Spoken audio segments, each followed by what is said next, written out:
بسم اللہ الرحمن الرحیم۔ گمنام ہیروز کے معزز ناظرین و سامعین، السلام علیکم۔ ڈاکٹر محمد انیب سلیمی کے ساتھ آپ سن رہے ہیں دیوتا۔ تو آئیے بڑھتے ہیں کہانی کی جانب۔ تل ابیب میں بابا صاحب کے ادارے سے تعلق رکھنے والے کچھ لوگ موجود تھے، فرانسیسی جاسوس وغیرہ بھی تھے۔ ماسک مین کے آدمیوں سے ہمارا پرانا رابطہ تھا۔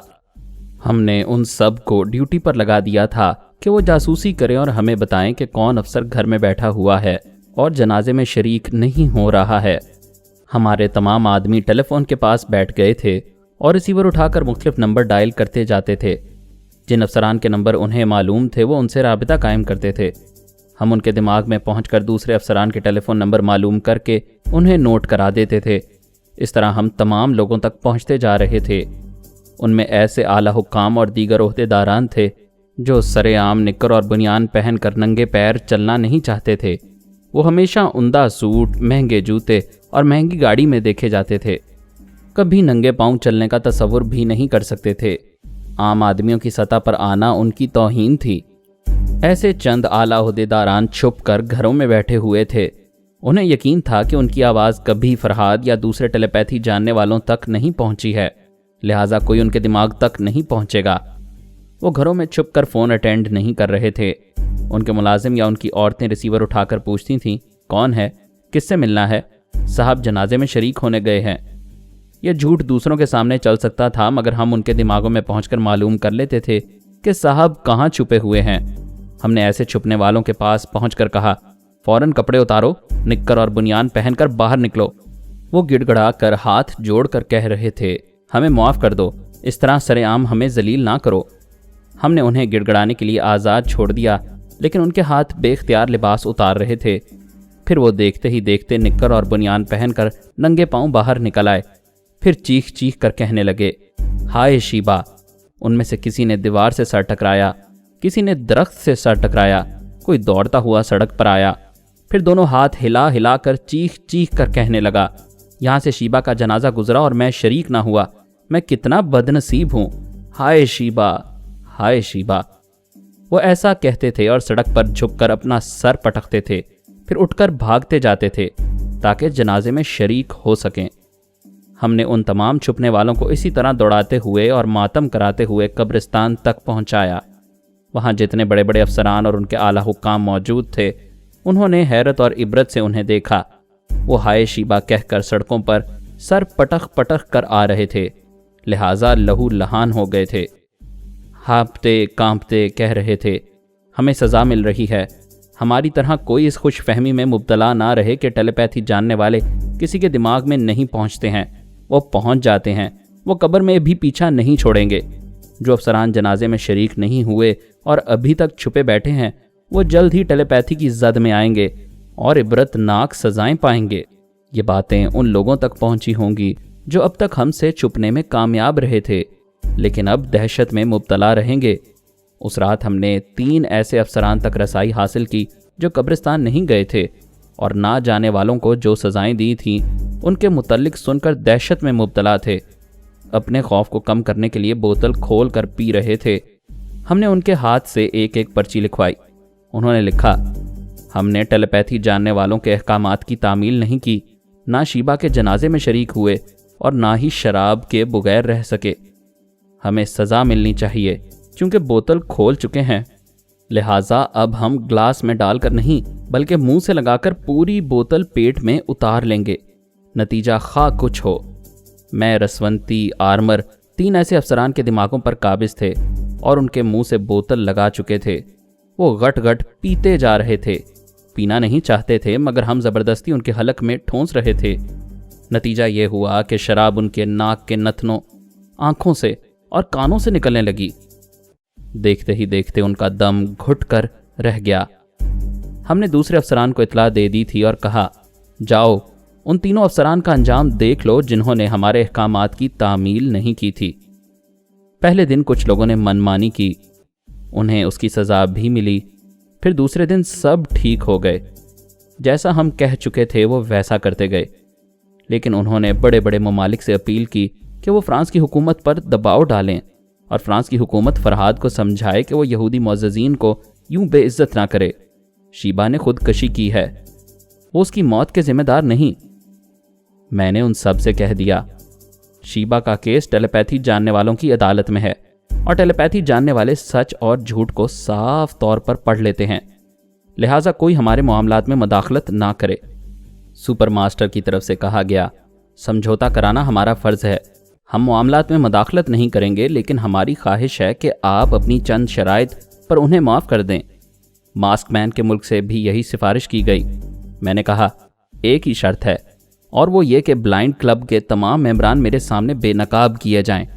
میں ایک ایک کو قتل کروں گا، کیونکہ انہوں نے پہلی بار شیبا کو اغوا کروا کے جزیرے میں قید کرایا، پھر دوسری بار تل ابیب میں قیدی بنایا، مجھے بھی قیدی بنا کر رکھا گیا، اس شریف لڑکی کو بے آبرو کر کے خودکشی پر مجبور کیا گیا۔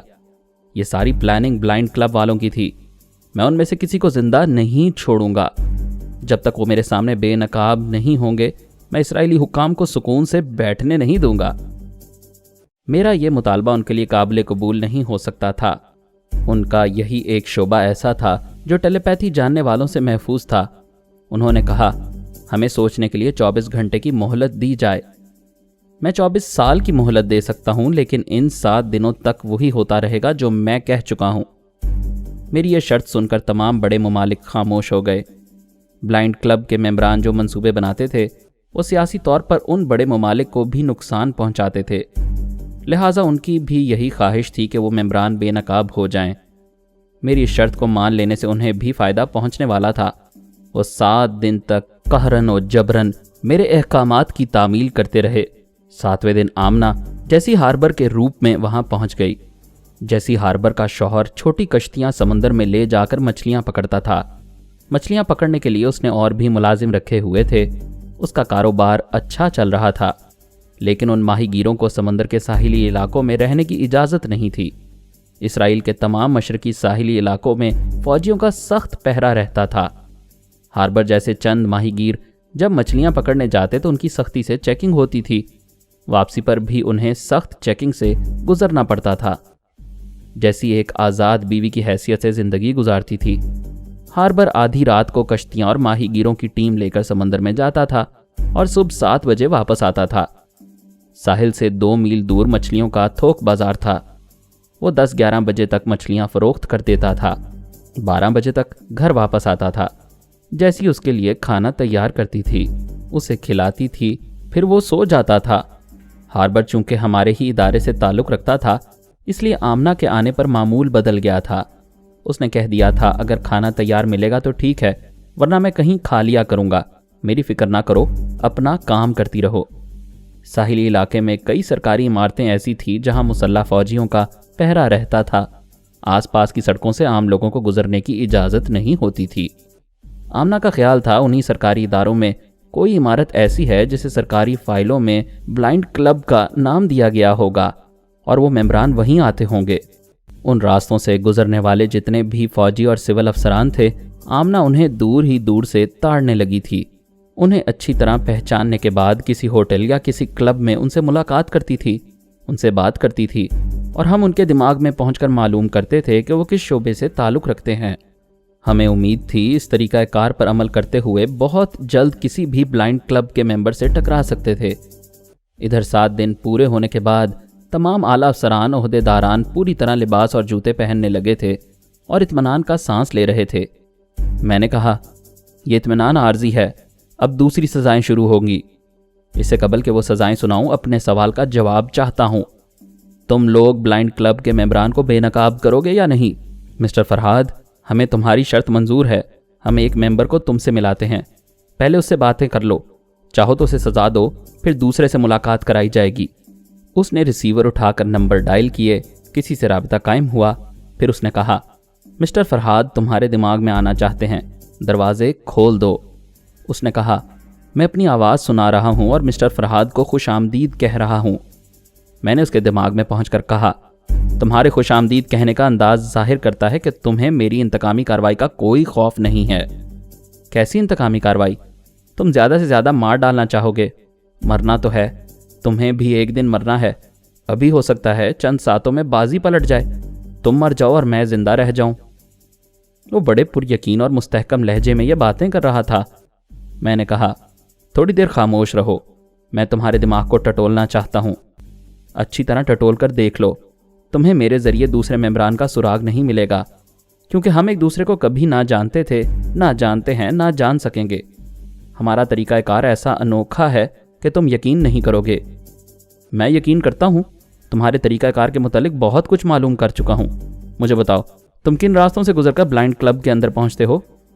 تم یہ دیکھ رہے ہو کہ میں نے اب تک آنکھیں بند کی ہوئی ہیں، اسی لیے کہ آنکھیں کھولوں گا تو میرے سامنے ایک شخص نظر آئے گا، اسے تم اچھی طرح پہچانتے ہو۔ لو دیکھو۔ یہ کہہ کر اس نے آنکھیں کھول دیں۔ میں نے اس کے ذریعے دیکھا کوئی کھڑا ہوا تھا۔ اگر اس بلائنڈ ممبر کا دماغ مجھ سے نہ بولتا تو میں صرف اس کی آنکھوں سے یہ دیکھ کر معلوم نہیں کر سکتا تھا کہ وہ کون ہے اور اس کا نام کیا ہے۔ اس کے دماغ نے بتایا، آئرن اور ہارڈی دو ہم شکل بھائی ہیں، ان میں سے آئرن سامنے کھڑا ہوا ہے۔ اس نے مسکرا کر کہا، ہیلو فرہاد، بہت دنوں بعد ملاقات ہو رہی ہے، ویسے اس بار جم کے ملاقات ہوگی۔ میں نے اس کی بات سنتے ہی کہا، تمہیں یہاں دیکھ کر سب سے پہلا سوال یہی پیدا ہوتا ہے، کیا وہ ٹرانسفارمر مشین تیار ہو چکی ہے؟ اس سوال کا جواب دینا ضروری نہیں ہے، آنے والا وقت خود جواب پیش کرے گا۔ تمہاری یہاں موجودگی کا کیا مقصد ہے؟ میں یہاں اسرائیلیوں سے بہت اہم سودا کرنے آیا ہوں۔ اگر میں تمہاری ایک کمزوری ان کے حوالے کر دوں تو تم کبھی انہیں پریشان نہیں کر سکو گے۔ میں نے ناگواری سے پوچھا، تم کہنا کیا چاہتے ہو؟ سیدھی سی بات ہے، پارس اول ہمارے پاس ہے، اگر وہ تل ابیب پہنچا دیا گیا تو پھر تمہاری تمام شیخی دھری کی دھری رہ جائے گی، تم یہاں کے کسی ایک فرد کو بھی نقصان نہیں پہنچا سکو گے۔ اس کا مطلب یہ ہے کہ جس عورت نے پارس کو اغوا کیا وہ تمہاری بہن سلارا تھی؟ اسی وقت ٹھائیں سے گولی چلنے کی آواز سنائی دی اور میں دماغی طور پر اپنی جگہ حاضر ہو گیا۔ اس بلائنڈ ممبر نے خودکشی کر لی تھی۔ یہ میری توقع کے بالکل خلاف تھا، میں سوچ بھی نہیں سکتا تھا کہ وہ ایسا کر گزرے گا۔ میں نے پھر خیال خوانی کی پرواز کی۔ آئرن کے دماغ میں پہنچنا چاہا تو اس نے کہا، بے شک آ سکتے ہو۔ تمہیں حیرانی ہوگی کہ اس بلائنڈ کلب کے ممبر نے کیوں خودکشی کی ہے۔ بھائی اس لیے کہ یہ ریٹائر ہونے والا تھا، اس کی جگہ کوئی دوسرا آئے گا، لہٰذا یہاں کے حکام نے سوچا پہلے اسی سے تمہاری ملاقات کرائی جائے اور تمہیں یقین دلایا جائے کہ بلائنڈ کلب کے ممبران تک پہنچنا بچوں کا تو کیا بڑوں کا بھی کھیل نہیں ہے۔ یہاں تم یہودیوں کے گن گانے آئے ہو؟ ہاں، ہمارے ستارے ان سے مل رہے ہیں۔ بائی دا وے، میں تمہیں زیادہ دیر دماغ میں رہنے نہیں دوں گا، تم بڑے خطرناک آدمی ہو، خامخواہ دماغ میں زلزلہ پیدا کرو گے۔ میں تھوڑی دیر کے لیے کمزور ہو جاؤں گا، لیکن اب میری پشت پر بڑی بڑی طاقتیں ہیں۔ میں تمہیں ایک آواز سنا رہا ہوں، اسے سنو، اس کے پاس پہنچو تو اس کے ذریعے میری بہن سلارا سے گفتگو کر سکو گے۔ اس نے کیسٹ کے ذریعے ایک آواز سنائی۔ میں جس شخص کے دماغ میں آیا اس کے سامنے رکھے ہوئے ٹرانسمیٹر سے اشارہ موصول ہو رہا تھا۔ اس نے اسے آن کیا۔ دوسری طرف سے آواز آئی، سلارا کو خبر دو، فرہاد تمہارے دماغ میں آ رہا ہے۔ میں نے کہا، میں آ چکا ہوں۔ اس نے انٹرکام کے بٹن کو دبا کر کہا، madam, mister Farhad is waiting for you. دوسری طرف سے ایک نسوانی آواز سنائی تھی، جسٹ کمنگ۔ میں دوسرے ہی لمحے سلارا کے دماغ میں پہنچ گیا۔ وہ ایک گہری سانس لے کر بولی، کیا ذرا صبر نہیں کر سکتے تھے؟ اسی شخص کے پاس جاؤ، میں آ رہی ہوں۔ اس نے سانس روک لی۔ میں دماغی طور پر حاضر ہوا۔ میں نے اتنی سی دیر میں دیکھا وہ ایک بلیک بورڈ کے سامنے چاک بائیں ہاتھ میں لیے الجبرا کا کوئی مشکل سوال حل کر رہی تھی۔ اس کی آنکھوں پر اینک تھی، اس کا مطلب یہ تھا کہ وہ بہت ہی خشک مزاج اور پتھر دل ہے۔ اس کا لہجہ بھی پتھر جیسا تھا۔ اسے علم حاصل کرنے کا، خصوصاً علم ریاضی جیسا خشک مضمون پڑھنے اور سمجھنے کا اتنا خبت تھا کہ اس خبتی پن میں اس نے موٹے شیشوں کی اینک آنکھوں پر چڑھائی تھی، جبکہ بھری جوانی میں عورت اپنی آنکھوں پر اینک نہیں خواب سجاتی ہے۔ میں اس کے نمائندے کے پاس پہنچ گیا۔ وہ دروازہ کھول کر اندر آ رہی تھی۔ اس نے ہلکے نیلے رنگ کے اسکرٹ اور بلاؤز پر سفید ایپرن پہنی ہوئی تھی، جیسے کسی لیبارٹری سے کام کر کے آ رہی ہو۔ بعد میں پتا چلا اس کے بھائی جارج فریمین کی ایک بہت بڑی سائنسی لیبارٹری ہے، جہاں وہ بھائی کے ساتھ مختلف سائنسی تجربات کرتی رہتی ہے۔ وہ ایک ریوالونگ چیئر پر آ کر بیٹھ گئی۔ اس کے دائیں ہاتھ میں ایک کلپ بورڈ تھا جس میں کاغذ پھنسا ہوا تھا، اور وہ بائیں ہاتھ سے پینسل پکڑے کسی حساب میں مصروف تھی۔ میں نے پوچھا، کیا تم یہ احساس دلانا چاہتی ہو کہ تم بہت زیادہ مصروف رہتی ہو اور فرہاد کو تمہارا انتظار کرنے کی فرصت ہی فرصت ہے؟ اس نے ایک ہاتھ اٹھا کر کہا، جسٹ اے منٹ، اس پرابلم کو سالو کرنے کا بس ایک نقطہ رہ گیا ہے، ابھی بات کرتی ہوں۔ تھوڑی دیر بعد اس نے خوش ہو کر کہا، ہو گیا، حل ہو گیا۔ مسٹر فرہاد، تم خیالوں کی دنیا میں رہتے ہو، حقیقت کی دنیا سے تمہارا دور کا واسطہ بھی نہیں ہے۔ کیا تم یقین کرو گے کہ ابھی میں نے ایک نقطے کا وزن دریافت کرنے کا طریقہ سیکھ لیا ہے؟ میں نے حیرانی سے کہا، کیا ہم کاغذ پر لکھتے وقت جو نقطہ لگاتے ہیں تم اس کا وزن دریافت کر رہی ہو؟ ہاں، آج میں نے بہت بڑا کارنامہ انجام دیا ہے، میں ساری دنیا کو حیران کر دوں گی۔ تم میری حیرانی دور کرو، تم نے یہ اینک کیوں پہن رکھی ہے؟ کیا مطلب؟ بھائی میں اینک کے بارے میں پوچھ رہا ہوں، یہ کبھی ہمارے درمیان دیوار بن سکتی ہے۔ اس نے سنجیدگی سے اس شخص کو دیکھا جس کے اندر میں موجود تھا، پھر اس نے کہا، فرہاد، 2-4 باتوں کا خیال رکھو، میں چھچوری گفتگو پسند نہیں کرتی، مجھ پر رومانوی ہتھ کنڈے کبھی کامیاب نہیں ہوں گے، میں بہت مصروف رہتی ہوں۔ چونکہ آج پہلی ملاقات ہے اس لیے تمہارے ساتھ کچھ زیادہ وقت گزاروں گی۔ تم میرے ساتھ وقت گزارنا چاہتی ہو، اس سے بڑی اور کیا بات ہو سکتی ہے؟ بولو، کہاں آؤں؟ میں یہ دعویٰ نہیں کرتی کہ میں بہت پراسرار ہوں اور تم مجھ تک کبھی نہیں پہنچ سکو گے، فی الحال یہ تمہارے لیے ممکن نہیں ہے۔ اس شخص کا دماغ تمہیں بتا رہا ہے کہ ہم اس وقت نیو یارک میں ہیں، حالانکہ ہم کہیں اور ہیں۔ میں کیسے مان لوں جبکہ دماغ کے اندر کی بات کبھی جھوٹ نہیں ہوتی، تنویمی عمل کے ذریعے جھوٹ بن جاتی ہے، اس پر عمل کیا گیا ہے اور جو سمجھایا گیا ہے وہی یہ دماغ تمہیں سمجھا رہا ہے۔ کیا پارس اول تمہارے پاس ہے؟ تھا، اب نہیں ہے، وہ آدھے گھنٹے کے اندر تل ابیب پہنچنے والا ہے۔ تم نے ایسا کیوں کیا؟ اسرائیلی حکام اس کے عوض $1,25,000 ادا کر رہے ہیں۔ تم یہ رقم مجھ سے طلب کر سکتی تھی، میں کسی بھی ملک میں کسی بھی کرنسی میں ادائیگی کر سکتا تھا۔ تم سے رقم نہیں کچھ اور چاہیے۔ تمہارے کچھ اور چاہنے سے کیا ہوتا ہے؟ تم نے تو اسے تل ابیب پہنچا دیا ہے۔ اس نے پینسل سے اپنے سر کی طرف اشارہ کرتے ہوئے کہا، فرہاد، یہ دماغ کا کھیل ہے، تم ٹیلی پیتھی کے ذریعے بہت سے دماغوں سے کھیلتے رہتے ہو، لیکن مجھے اور میرے بھائی جارج فری مین کو سمجھنے میں صدیاں گزر جائیں گی۔ بہرحال یہ دماغ جس نے پارس اول کو تل ابیب پہنچایا ہے وہاں سے دودھ کی مکھی کی طرح واپس نکال لائے گا۔ اس کی ضرورت کیا تھی؟ کیا اسے تل ابیب بھیجنے سے پہلے مجھ سے سودا نہیں کیا جا سکتا تھا؟ ہم جو سودا کرتے ہیں اس پر تم کبھی راضی نہ ہوتے، لہٰذا سوچا کہ پارس کو وہاں بھیج دیا جائے پہلے۔ جب وہ لوگ اسے قید میں رکھیں گے اور تم اسے مصیبتوں میں مبتلا دیکھو گے تب ہم سے سمجھوتا کر لو گے۔ سمجھوتے پر عمل کرنے کے دوران جب ہم پارس کو وہاں سے نکال لائیں گے تو تمہارے ذہین ترین لوگ سوچتے رہ جائیں گے کہ ذہانت کیسے تماشے دکھاتی ہے۔ صبح پارس تل ابیب میں ہوگا تو شام کو ہمارے پاس۔ اس کا مطلب ہے تم نے کسی ڈمی پارس کو بھیجا ہے۔ یہ کہنے سے پہلے تم اس کے دماغ میں جاؤ اور اچھی طرح اطمینان کر لو کہ وہی تمہارا اصلی پارس ہے۔ اگر وہ ڈمی ہوا تو میں تمہاری ذہانت اور حاضر دماغی کو تسلیم کر لوں گی۔ تم مجھ سے کیا چاہتی ہو؟ اب کوئی سوال نہ کرنا، کوئی بات نہ کرنا، یہاں سے جاؤ اور پہلے پارس اول کے سلسلے میں مطمئن ہو جاؤ۔ آدھے گھنٹے بعد تم سے ملاقات ہوگی۔ یہ کہہ کر سلارا نے اشارہ کیا۔ میں جس کے دماغ میں تھا اس نے سانس روک لی۔ میں اپنی جگہ حاضر ہو گیا۔ میں نے رسونتی اور آرمر کو سلارا سے ہونے والی گفتگو کا خلاصہ سنایا، پھر کہا، آؤ ہم پارس کو چیک کرتے ہیں، آخر حقیقت کیا ہے۔ ہم نے خیال خوانی کی پرواز کی، ہمیں کسی روک ٹوک کے بغیر اس کے دماغ میں جگہ مل گئی۔ میں نے اسے مخاطب کیا تو اس نے خوش ہو کر کہا، ہیلو پاپا، میں جوجو سے باتیں کر رہا ہوں، کیا آپ تھوڑی دیر بعد آنے کی زحمت گوارا کریں گے؟ بیٹے، جوجو سے ساری زندگی باتیں ہوتی رہیں گی، پہلے کام کی باتیں کرو۔ تم کہاں ہو؟ کیا آپ میرے دماغ میں رہ کر یہ نہیں دیکھ سکتے کہ میں طیارے میں ہوں اور یہ طیارہ رن وے پر اتر رہا ہے؟ یہ تم کہاں آ گئے ہو؟ جہاں میں اور جوجو خوب شرارتیں کیا کرتے تھے، یہ تل ابیب ہے۔ کیا تم اپنی مرضی سے یہاں آئے ہو؟ ہاں، میں اپنی ممی کی قبر پر پھول چڑھانے آیا ہوں۔ کیا تمہیں احساس ہے کہ یہ دشمنوں کا ملک ہے اور ان دشمنوں نے تمہاری ممی کو مار ڈالا ہے؟ پاپا، ممی نے اپنے ہاتھوں سے خنجر اپنے سینے میں پیوست کیا تھا۔ ہاں، ایسا ہی تھا۔ اور اس وقت آپ ان کے دماغ میں تھے؟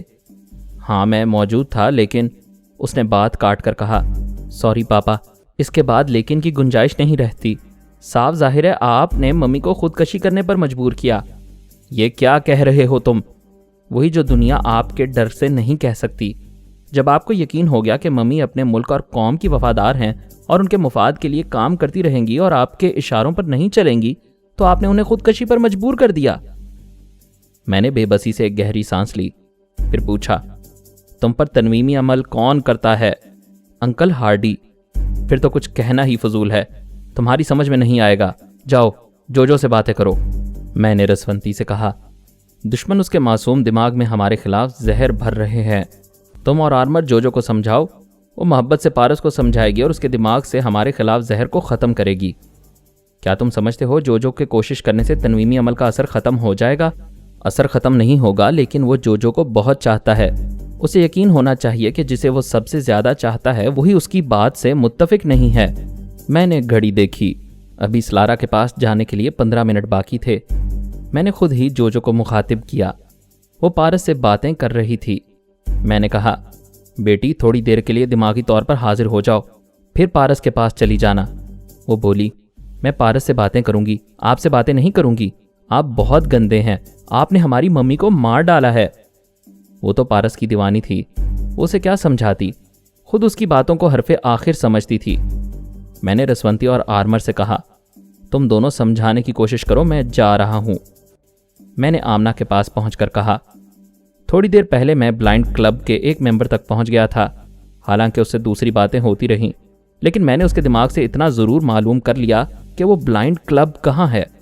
میں نے اسے بتایا، فش ہاربر سے جو سرکاری عمارتیں شروع ہوتی ہیں ان میں 5ویں عمارت پراسرار ہے۔ اس عمارت کے باہر کہیں کہیں مسلح فوجی نظر آتے ہیں، ورنہ اندر کسی پہرے کی ضرورت نہیں ہے۔ ایسا الیکٹرانک نظام قائم کیا گیا ہے کہ صرف وہاں کے ممبران ہی اسے سمجھ کر وہاں قدم رکھ سکتے ہیں۔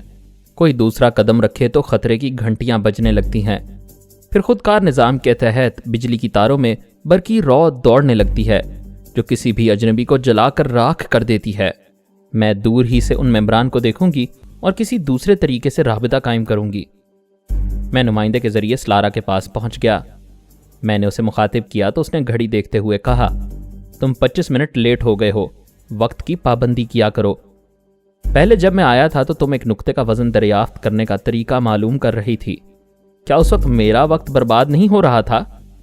تمہارا کوئی وقت ہی نہیں ہے، تم ایک بیکار سے انسان ہو۔ کیا تم اسے ثابت کر سکتی ہو؟ تم نے ٹیلی پیتھی جیسا غیر معمولی علم حاصل کر کے دکھی انسانیت کو کیا فائدہ پہنچایا ہے؟ جب سے یہ علم حاصل کیا ہے دنیا والے لڑتے جھگڑتے چلے آ رہے ہیں، نہ خود چین سے رہتے ہو نہ دنیا والوں کو چین سے رہنے دیتے ہو۔ کیا تم ہمارے بیٹے کو طلبی پہنچا کر ہمیں چین سے رہنے کا موقع دے رہی ہو؟ میں کہہ چکی ہوں، تمہارے بیٹے کی حفاظت کرنے کی ذمہ داری مجھ پر ہے، اس پر کوئی آنچ نہیں آئے گی اگر ہمارے درمیان ایک سمجھوتا ہو جائے۔ ہاں، وہ سمجھوتا تو بیچ ہی میں اٹک گیا۔ بولو کیا چاہتی ہو؟ مجھے ایک دن کے لیے آرمر ادھار چاہیے۔ پڑوسی 5 روپے ادھار مانگ کر لے جاتے ہیں اور واپس نہیں کرتے، تم پورا 1 آرمر ادھار مانگ رہی ہو، جیسے سچ مچ دوسرے دن واپس کر دو گی۔ بے شک اسے 15 گھنٹے اپنے پاس رکھوں گی، 16ویں گھنٹے میں تمہارے پاس واپس روانہ کر دوں گی۔ میں زبان کی دھنی ہوں، جو کہتی ہوں اسے جان دے کر بھی پورا کرتی ہوں۔ کیا آج تک تم نے کسی پر جان دی؟ تم پھر فضول باتوں میں میرا وقت ضائع کرنا چاہتے ہو۔ میں نے پوچھا، مشین کہاں ہے؟ یہ بتانا ضروری ہے؟ مجھے معلوم ہونا چاہیے کہ ہم آرمر کو کہاں بھیجیں گے۔ یہ بھی ضروری نہیں ہے، تم صرف آرمر کو روانہ کر دو، ہم اسے اپنی جگہ لے آئیں گے، ٹھیک 15 گھنٹے بعد اسے بخیریت واپس کر دیں گے۔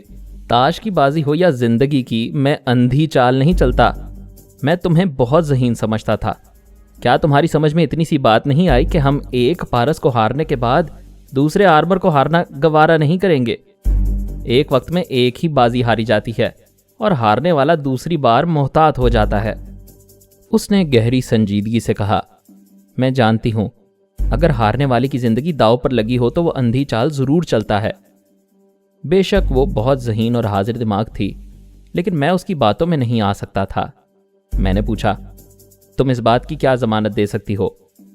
میرے 3 بھائی ہیں، بڑے کا نام جارج فریمن ہے، باقی 2 جڑواں ہیں، ایک ہی وقت پیدا ہوئے تھے، آئرن اور ہارڈی۔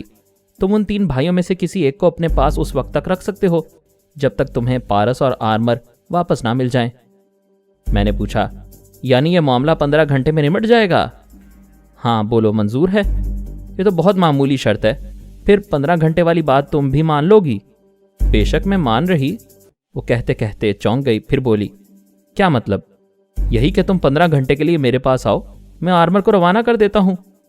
میں تمہارے پاس آنے والی عورتوں جیسی سستی نہیں ہوں۔ تمہارے دماغ میں گندگی بہت زیادہ ہے۔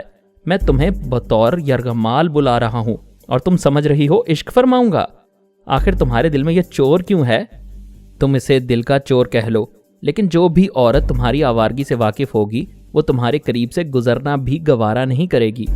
ایسی باتیں سن کر مجھے غصہ آنا چاہیے، لیکن تم ذرا غور کرو، یہ بیل بیچارہ چپ چاپ کھڑا ہے، تم سینگ مارنے کی دعوت دے رہی ہو۔ کیا اتنی سی عقل نہیں ہے کہ سانپ کو چپ چاپ گزرنے دینا چاہیے؟ اگر اسے چھیڑو گی تو پلٹ کر کاٹے گا۔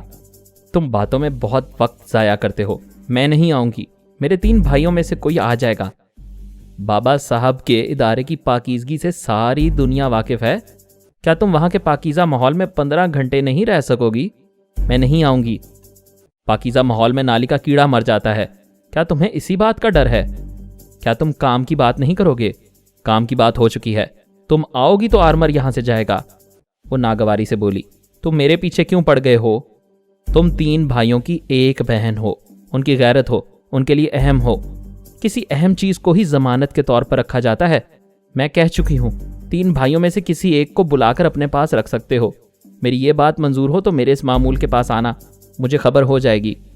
تم اسے اپنا معمول کہہ رہی ہو، کیا تم بھی تنویمی عمل کر لیتی ہو؟ یہ غیر ضروری سوال ہے۔ اس نے اپنے معمول کو اشارہ کیا۔ اس نے سانس روک لی۔ میں نے سونیا، رسونتی اور آرمر کو جناب شیخ صاحب کے پاس بلایا، پھر انہیں اسلارہ کی ملاقات کے بارے میں بتایا۔ اس کی شرط سن کر جناب شیخ صاحب نے کہا، ہم سلارہ کو ہی ضمانت کے طور پر اپنے ہاں رکھ سکتے ہیں، وہ تینوں بھائیوں کے لیے اہم ہوگی۔ سونیا نے کہا، فرحاد نے جس انداز میں سلارہ کا ذکر کیا ہے، اس سے میں اندازہ کر سکتی ہوں کہ وہ بڑی مستقل مزاج عورت ہے۔ یہاں آنے سے انکار کر رہی ہے تو پھر ہاں کبھی نہیں کہے گی۔ جناب شیخ صاحب نے کہا، اس کے انکار سے ہمیں فائدہ پہنچے گا، ہم اسے اپنے ہاں آنے کے لیے کہتے رہیں گے۔ ادھر آمنہ کے ذریعے پارس تک پہنچنے کی کوشش کی جائے گی۔ اگر پانی سر سے اونچا ہونے لگے گا اور پارس کے لیے خطرہ پیدا ہو جائے گا تو پھر اس کی شرط تسلیم کر لینا اور یہاں ضمانت کے طور پر جارج فری مین کو بلا لینا۔ آئرن اور ہارڈی غیر اہم ہیں۔ ہم نے پچھلی بار دیکھا ہے جب وہ دونوں بھائی سپر ماسٹر کی قید میں تھے اور بے بسی کی زندگی گزار رہے تھے تو سلارہ اور جارج فری مین انہیں چھوڑ کر مشین کی تیاری میں کہیں گمنامی کی زندگی گزار رہے تھے۔ میں نے کہا، وہ جانتے تھے کہ ان کے بھائی آئرن اور ہارڈی فولاد کے بنے ہوئے ہیں، اپنے بچاؤ اور فرار کا راستہ نکال ہی لیں گے۔ رسونتی نے کہا، تینوں میں سے کسی بھائی کو بلا کر ادارے میں رکھنا دانش مندی نہ ہوگی، وہ یہاں سے اہم معلومات حاصل کر کے لے جائے گا۔ سونیا نے کہا، ان کی بہن سلارہ بھی کسی سے کم نہیں ہے، اسے بھی یہاں نہیں رکھا جا سکتا۔ جب ان سے بات بنے گی تو کیسری قلعے میں احتیاطی تدابیر کی جائیں گی، ایسے سخت انتظامات کیے جائیں گے کہ وہاں سے کوئی نکل نہ سکے۔ رسونتی نے گھڑی دیکھتے ہوئے کہا، اب مجھے آمنہ کے پاس جانا چاہیے، میں نے وعدہ کیا تھا 15 منٹ بعد آؤں گی۔ وہ چلی گئی۔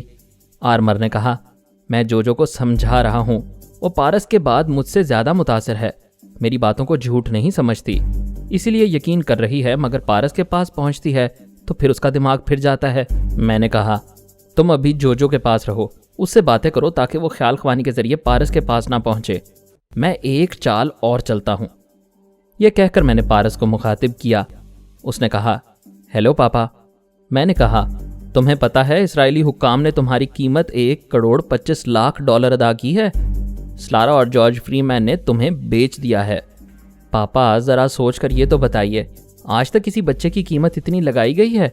اگر نہیں تو یہ میرے لیے فخر کی بات ہے، میں اتنے مہنگے داموں بکتا ہوں۔ تم ہر بات کا الٹا جواب دیتے ہو، آپ ہی لوگوں نے سکھایا ہے یہ دنیا سیدھی نہیں ہے، یہاں الٹی چال اور الٹی بات کامیاب ہوتی ہے۔ یہ تمہیں کس نے بتایا ہے کہ میں نے تمہاری ممی کو قتل کیا؟ کیا آپ بتانے والوں کی زبان کاٹ ڈالیں گے؟ میں اپنی بے گناہی ثابت کرنا چاہتا ہوں۔ آنٹی سلارہ کہتی ہیں شیبا ممی اپنے وطن اور اپنی قوم سے بہت محبت کرتی تھی، اپنے وطن کے لیے ٹیلی پیتھی کے ذریعے بڑے سے بڑا کارنامہ انجام دینا چاہتی تھیں۔